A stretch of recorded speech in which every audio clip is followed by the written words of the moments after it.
The year is 2025. Europe stands at a critical point. Tensions between Russia and NATO are very high. The ongoing war in Ukraine casts a long shadow. This conflict has changed how nations see their security. It has forced a rethinking of defense plans. Many countries are worried about the future. They wonder what the coming years will bring. The peace that Europe enjoyed for decades feels fragile now. This situation demands careful attention from everyone. Concerns are growing each day. Intelligence reports paint a serious picture. Some experts, like those from Germany's BND, warn us. They say Russia might be ready to challenge NATO directly by 2030 if current trends continue. Such warnings cannot be ignored by political leaders. The idea of a major war in Europe is no longer unthinkable. The relationship between the West and Russia has changed greatly. It has moved from cooperation to confrontation. Understanding this shift is key to understanding the risks. The path to 2030 looks uncertain and potentially dangerous for all involved. Being informed is the first step to being prepared. Russia is working hard to rebuild and expand its military forces. This effort is a major focus for the Russian government.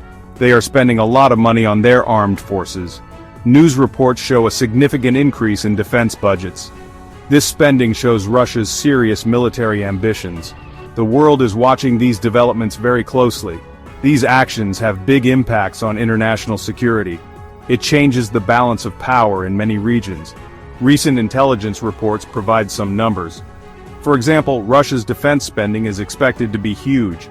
It could reach 120 billion euros in the year 2025. This amount is more than 6% of Russia's total economy.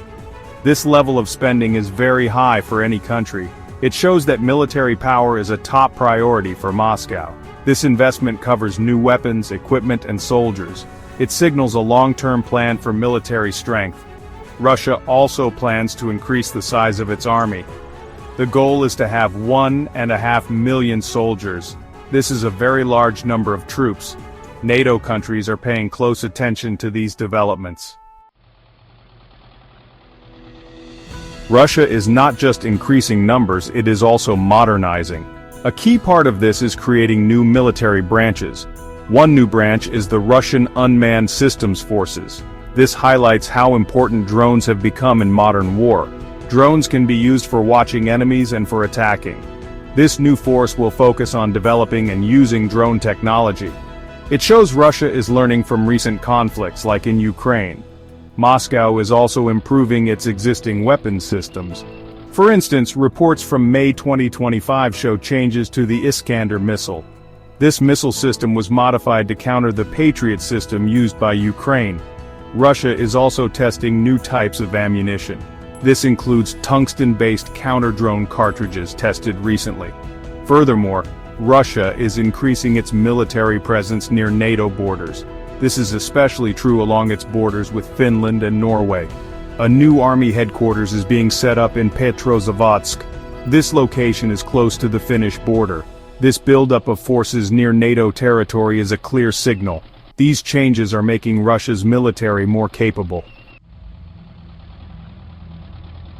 Russia's strategy involves more than just traditional military power. It also uses what is called hybrid warfare. These are methods that blur the lines between peace and war. Hybrid tactics include cyber attacks against important computer systems. They also involve spreading disinformation to confuse people. Sabotage of critical infrastructure is another tool in this playbook. These actions are often hard to trace back to the state. They aim to weaken opponents without a direct fight. There has been an increase in Russian espionage activities. Spy operations and sabotage attempts are being reported more often. For example, Germany has seen such activities. These include watching German arms deliveries to Ukraine. There was also a dangerous incident at Leipzig airport in July 2024. A package exploded, and it was a near miss. Russian ships have also been seen near important undersea cables. These cables carry internet and communication data across oceans. Some vessels were observed loitering in the Pacific. This raises worries about potential disruptions. Russia's hybrid warfare playbook is diverse and adaptive. Section 5. NATO's Eastern Shield, reinforcing borders and resolve. In response to Russia's actions, NATO is taking steps. The alliance is working to strengthen its defenses. A major focus is on Eastern Europe. This region is closest to Russia and feels most at risk. NATO is increasing its military presence there. More troops, equipment, and exercises are part of this plan. The goal is to show that NATO is ready to defend all its members. This is a clear message of deterrence to any potential aggressor. Some NATO countries are taking their own national measures. Lithuania and Latvia are good examples. They are building up fortifications on their borders with Russia. These include anti-tank concrete pyramids. These physical barriers are meant to slow down any possible invasion. They show a serious commitment to defending their territory. Such measures are becoming more common along NATO's eastern flank. They reflect the heightened sense of threat in the region. These defense efforts are about more than just physical barriers. They are also about showing unity and resolve within the alliance. NATO leaders have repeatedly stated their commitment to collective defense. Section 6. Adapting to a new era. NATO's technological and strategic shifts.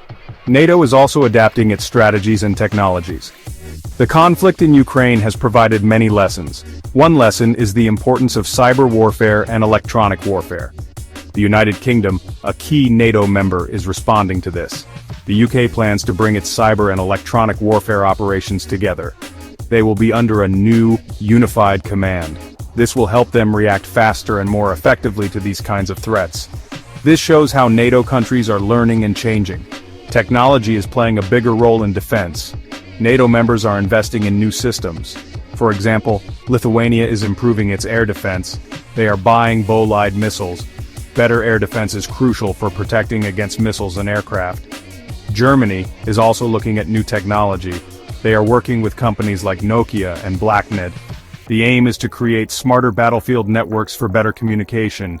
These technological upgrades are vital for modern warfare. Future conflicts will likely involve advanced technologies. This includes artificial intelligence, drones, and sophisticated communication systems. NATO needs to stay ahead in these areas. The alliance is working to ensure its forces are well equipped. Section 7. Potential flashpoints mapping future conflict zones. Analysts are carefully watching several areas. These are places where a conflict could start. These are often called flashpoints. One such area is the Suwalki Gap. This is a narrow strip of land. It lies between Poland and Lithuania. It also separates the Russian territory of Kaliningrad from Belarus. Some experts worry Russia might try to seize this area. This would cut off the Baltic states, Lithuania, Latvia, and Estonia, from the rest of NATO. Another possible scenario involves smaller actions. Russia might conduct limited incursions into NATO territory. These would not be full-scale invasions. Instead, they would be designed to test NATO's reaction. Russia might want to see how quickly NATO responds. They might also want to see if NATO members are united. Such limited actions could be very dangerous. They could easily escalate into a larger conflict if not handled carefully. This is a serious concern for military planners. The chief of Germany's BND, Bruno Kahl, has given warnings. He stated that Russia's long-term aim is to make the West weaker. This shows the level of concern among top intelligence officials. Section 8. The Nuclear Spectre and Diplomatic Challenges. The risk of a mistake or miscalculation is very high. The current situation is tense and unpredictable. One major factor is Russia's nuclear weapons. Russia is modernizing its nuclear infrastructure. This means they are updating their missiles and delivery systems. At the same time, international inspections of these weapons have not happened since 2020. This lack of transparency makes it harder to know what is happening. It also increases suspicion and fear on both sides. The possibility of nuclear weapons being used is a terrifying thought. Even a limited nuclear exchange would be catastrophic. Leaders on all sides are aware of this danger. However, when tensions are high, mistakes can happen. A misinterpretation of actions could lead to a rapid escalation. This is why communication channels between Russia and NATO are so important. Even during difficult times, dialogue can help prevent accidents. The nuclear aspect adds a very dangerous dimension to the current standoff. NATO Secretary General Mark Rutte has issued strong warnings. He said that any attack on a NATO member would receive a devastating response. This is meant to deter Russia from any aggression.